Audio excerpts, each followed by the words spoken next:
तो आज हम लोग डिस्कस करने वाले हैं वैद्युत द्विध्रुव के अक्षीय स्थिति के लिए व्यंजक। सुनो ध्यान से बता रहा हूँ, ये जो मैं बताने जा रहा हूँ ये 4 मार्क्स का या 3 मार्क्स का आता है, ठीक है। और ये बहुत इंपॉर्टेंट है, अक्षीय स्थिति और निरक्षीय स्थिति बहुत प्रैक्टिस भी कर चुके हो, लेकिन फिर भी एक बार ध्यान से देख लो इसमें क्या होता है। देखो इसमें क्या होता है ना, अब कैसे करोगे भी बता रहा हूँ, ठीक। लिखोगे हल, और हल लिखने के जस्ट बाद क्या करोगे, वैद्युत द्विध्रुव अक्षीय स्थिति बोला ना, तो इसको बोलते हैं अक्षीय स्थिति, इसको बोलते हैं निरक्षीय स्थिति। जब ऐसे होता है तो इसको बोलते हैं निरक्षीय, और ऐसे होता है तो इसको बोलते हैं अक्षीय। अब देखो सबसे पहले क्या करोगे, दो चार्ज आवेश ले लोगे, एक माइनस क्यू और एक ले लोगे प्लस क्यू, और दोनों को मिला दोगे तो ये दोनों बन गए वैद्युत द्विध्रुव। इसे बोलते हैं वैद्युत द्विध्रुव। इनके बीच का डिस्टेंस होता है 2l। कितना होता है, 2l। यदि दो आवेश विपरीत आवेश एक दूसरे से अल्प दूरी 2l पर स्थित हो तो उसे बोलते हैं वैद्युत द्विध्रुव। अब ये तुम्हारा वैद्युत द्विध्रुव है, इसमें बीच में पॉइंट एक ओ ले रहा हूं, तो अगर पूरा डिस्टेंस 2l है तो इसका डिस्टेंस ये कितना होगा, l, और ये भी कितना हो जाएगा, l। परफेक्ट। अब सुनो, अगर मैं ऐसा बात करूं ऐसा, तो इसको बोलते हैं अक्षीय स्थिति, और अगर ऐसा बात करूं तो इसे क्या बोलते हैं, निरक्षीय स्थिति। तो अपन इसकी बात कर रहे हैं, ठीक है, एक्स एक्सिस। अब ये आपका अक्षीय स्थिति। अब होता क्या है कि यहाँ पर कोई पॉइंट लेता हूं मैं P, और इस पॉइंट पर इस वैद्युत द्विध्रुव के कारण हमें निकालना है वैद्युत क्षेत्र की व्यंजक, ठीक। अब कैसे निकालेंगे, सुनो। सबसे पहले यहाँ पर क्या करेंगे, P मान लेंगे, और मान लेंगे ये प्लस क्यू है ना, तो इसके कारण वैद्युत क्षेत्र की जो तीव्रता होगी उसी की दिशा में होती है। प्लस के कारण वैद्युत क्षेत्र की तीव्रता उसी की दिशा में होगी, यानी E1 मान लिया इसे। और माइनस के कारण वैद्युत क्षेत्र की तीव्रता इसके विपरीत दिशा में होगी, जिसे मैंने E2 मान लिया। ओके, अब सुनो, सबसे पहले इसके बीच का डिस्टेंस, सेंटर है ना, तो इसके बीच का डिस्टेंस हम r मान लेते हैं, P से। इस P से और इस सेंटर O के बीच का डिस्टेंस r मानते हैं। अब क्या करेंगे, अगर मैं इसकी बीच की दूरी की बात करूं Q से, तो कितना हो जाएगा, तो ये आपका डिस्टेंस हो जाएगा यहाँ से। तुम सोचिए पूरा r है और ये l है, तो ये कितना हो जाएगा, r माइनस l, ये वाला डिस्टेंस। और अगर मैं यहाँ से बात करूंगा तो ये हो जाएगा r प्लस l। क्यों, क्योंकि ये r और ये l, तो r प्लस l। देखो अब मुझे मिल गया, ये भी मिल गया और ये भी मिल गया। अब करेंगे क्या हम, अब इसके बाद हम इसमें ऐसा कुछ करने वाले हैं। सबसे पहले फिगर बना लोगे बोर्ड में, फिगर बनाने के जस्ट बाद सबसे पहले लिखेंगे हम वैद्युत क्षेत्र E1 निकालेंगे। किसके कारण E1 है तुम्हारा, प्लस Q के कारण। तो प्लस Q के कारण वैद्युत क्षेत्र E1, यहाँ पर लिखोगे धन आवेश Q के कारण वैद्युत क्षेत्र E1 equal to 1/4 pi epsilon naught, और यहाँ हो जाएगा तुम्हारा Q और बाय डिस्टेंस कितना है आपका, तो डिस्टेंस देखो प्लस के कारण r माइनस एल, ध्यान रखोगे r माइनस एल का whole square. Equation number first छोड़ दो। इसी प्रकार आप क्या करेंगे, माइनस Q के कारण, यहाँ लिखेंगे माइनस Q के कारण वैद्युत क्षेत्र E2। अब E2 इक्वल टू कितना हो जाएगा आपका, 1/4 pi epsilon naught Q by r plus l का होल स्क्वायर। Equation second. अब इतना निकालने के बाद अब आपको क्या करना है, E1 मिल गया और E2 मिल गया। इसके जस्ट बाद फिगर बनाओगे, ये लिख लोगे। इसके जस्ट बाद आप क्या करोगे, इस पे निकालना है हमको परिणामी वैद्युत क्षेत्र E। तो परिणामी मान लो ये है तुम्हारा परिणामी वैद्युत क्षेत्र। अभी से तुम E मान लिए, तो परिणामी वैद्युत क्षेत्र क्या हो जाएगा, E equal to E1 minus E2। देखो दोनों का डायरेक्शन अपोजिट है, इसीलिए E1 माइनस E2।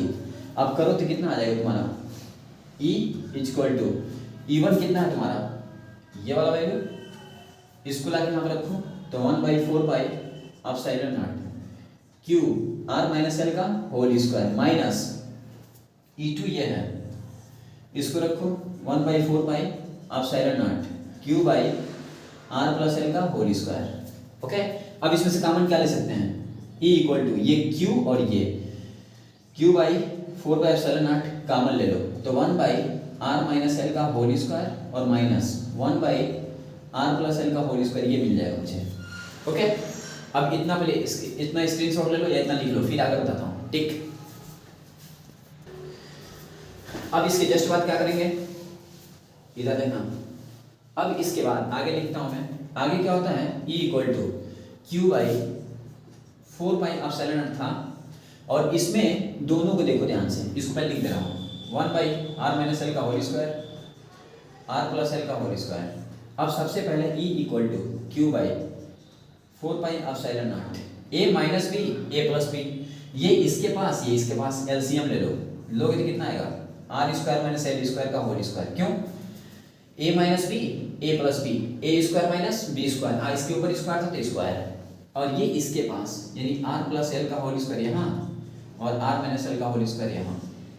अब यहाँ से E equal to Q by 4 pi epsilon nought, इसको ओपन कर दो, A square B square 2RL minus इसको देखो ए स्क्वायर बी स्क्वायर 2RL और बाय नीचे कितना हो गया R square minus L square का स्क्वायर। अब देखो E equal to Q by 4 pi epsilon not, यहाँ पे हो गया R square L square 2RL minus R square L square 2RL और बाय नीचे कितना है R square L square square. अब आर एल स्क्वायर क्या हुआ कैंसल आउट, क्योंकि प्लस माइनस क्या हुआ कट गया। अब जो बचा उसको देखो, अब हम क्या करेंगे ना, लिखेंगे E equal to Q by 4 pi epsilon naught bracket. अब यहाँ बचा 2RL यानी 4RL, नीचे कितना बचा R square minus L square का होल स्क्वायर।